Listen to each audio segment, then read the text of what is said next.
Kami mau melandaskan semuanya di atas dasar kebenaran firman-Mu. Karena firman-Mu lah yang sanggup menuntun jalan hidup kami. Urapi hamba-Mu yang tidak ada apa-apanya, urapi setiap kami dalam nama Tuhan Yesus. Kami buka hati bagi firman-Mu. Haleluya. Amin, amin, amin. Iya, shalom saudara. Bagaimana kabarnya hari ini? Saya percaya kita ada dalam keadaan yang baik, sehat dan luar biasa. Bahkan kita mengucap syukur Tuhan membangunkan kita pagi ini dengan tubuh yang sehat. Tidak kurang suatu apapun, semua karena anugerah Tuhan.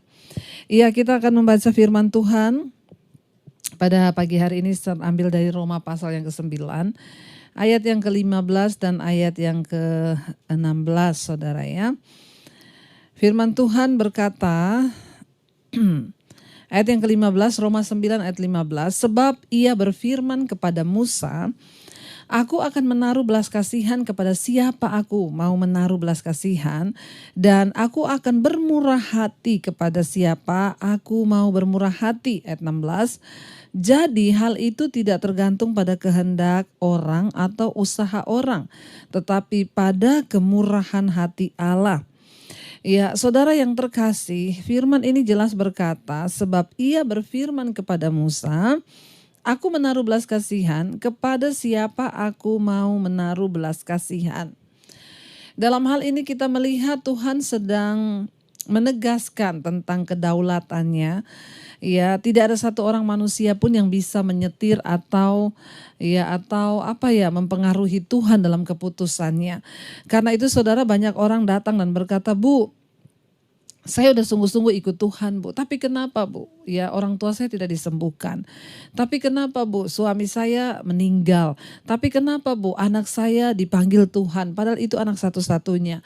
Saudara, ingat baik-baik firman Tuhan berkata, Tuhan menaruh belas kasihan kepada siapa ia mau menaruh belas kasihan, dan aku bermurah hati kepada siapa aku mau bermurah hati. Ya, ini berbicara tentang kedaulatan Tuhan dalam hidup manusia. Kita tidak bisa memaksa Tuhan. Ya, bagian kita itu hanyalah tetap percaya kepada Dia. Apapun yang menjadi persoalan di hidup kita, tetaplah percaya. Sebab Dia Tuhan yang tidak bisa dikendalikan oleh keadaan kita atau apapun. Ya, Tuhan itu menaruh belas kasihan dan setiap keputusannya itu adalah ya keputusannya. Ya, makanya jangan pernah kecewa, karena percayalah apa yang Tuhan buat itu bagi kita itu baik, saudara. Jangan berpikir ketika Tuhan belum sembuhkan penyakit kita, Tuhan itu jahat, atau Tuhan tidak menyembuhkan keluarga kita, lalu mungkin dia dipanggil Tuhan meninggal, lalu kita menurut Tuhan itu jahat. Dia Allah yang berdaulat atas kehidupan manusia. Bahkan untuk kita bisa diselamatkan itu juga adalah anugerah. Makanya ayat ini berkata, dia menaruh belas kasihan kepada siapa Tuhan memilih. Kadang-kadang kita lihat ada orang yang masa lalunya itu berdosa banget, saudara ya. Tapi tiba-tiba dia dipanggil Tuhan menjadi hamba Tuhan. Ya, ada orang yang kelihatannya baik tetapi ya rasanya kok nasibnya begitu-begitu aja. Ya, kita percaya pada Tuhan bukan cuma supaya hidup kita itu senang dan hati-hati. Ketika kita itu punya konteks yang salah tentang anugerah Tuhan, ketika kita punya pemahaman yang salah tentang berkat Tuhan, kita berpikir ketika Tuhan sembuhkan, oh itu Tuhan sayang, ketika dia tidak sembuhkan, dia tidak sayang, enggak. Ya, jadi kemurahan hati Tuhan kepada kita masing-masing itu ada takarannya. Dan itu tidak bisa dipengaruhi oleh apapun. Ya, ayat ini berkata, aku menaruh belas kasihan kepada siapa aku mau menaruh belas kasihan. Dan aku akan bermurah hati kepada siapa aku mau bermurah hati. Ayat 16. Jadi hal itu tidak tergantung pada kehendak orang atau usaha orang, tetapi kepada kemurahan hati Allah. Ingat, bukan karena persembahan kita sehingga Tuhan itu memberikan kita kemurahan hati. Bukan karena saudara membawa kolekte yang banyak. Bukan karena saudara bayar perpuluhan ke gereja. Bukan karena saudara, oh saya mau tambah persembahan saya. Enggak. Itu semua saudara bukan karena hal-hal yang secara lahiriah yang kita lakukan. Atau mungkin ada sebagian di antara saudara berkata, saya menerima banyak konseling saudara ya. Orang-orang berkata, Bu, saya ini sudah setia loh. Tiap pagi saya berdoa loh. Saya tiap malam ikut mesbah doa loh, Bu. Tapi kenapa tidak kunjung ada jawaban atas masalah saya? Saudara, bagian kita adalah tetap berharap dan tetap menjalani hidup dengan bersyukur. Perbaiki apa yang bisa kita perbaiki.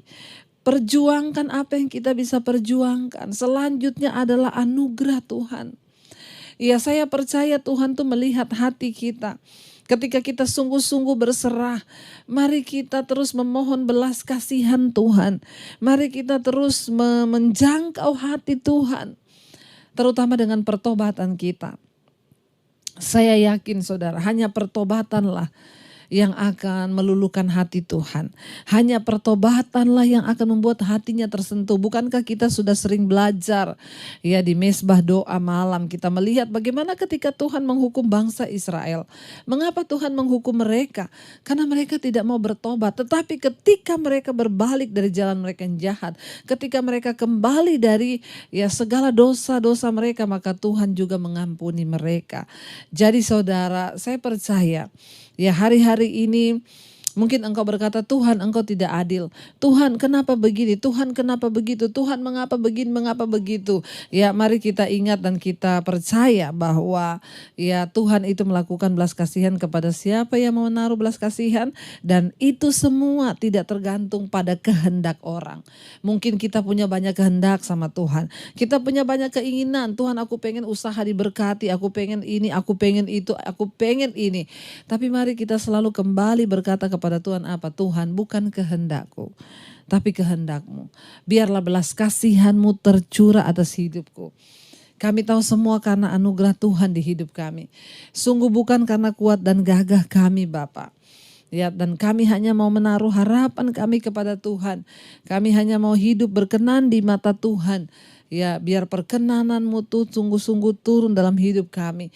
Kami percaya Engkau ada bagi kami, itu cukup Tuhan. Engkau menyertai hidup kami, itu sudah cukup Bapa. Kami tidak ingin menuntut lebih. Kami tidak ingin meminta lebih dengan kehendak-kehendak kami. Ya, tapi biar kami mau terus berkata, Bapa, bukan kehendak kami tetapi kehendak Tuhan saja yang jadi atas kami.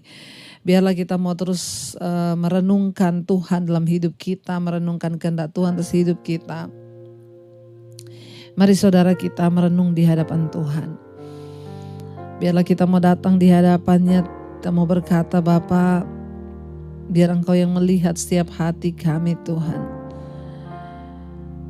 Kami telah melihat segala kebaikan-Mu di hidup kami. Telah kulihat kebaikan-Mu yang tak pernah habis di hidup kami. Yang kami mau lakukan hingga akhir hidup kami hanya mau mengejar perkenanan-Mu Bapa.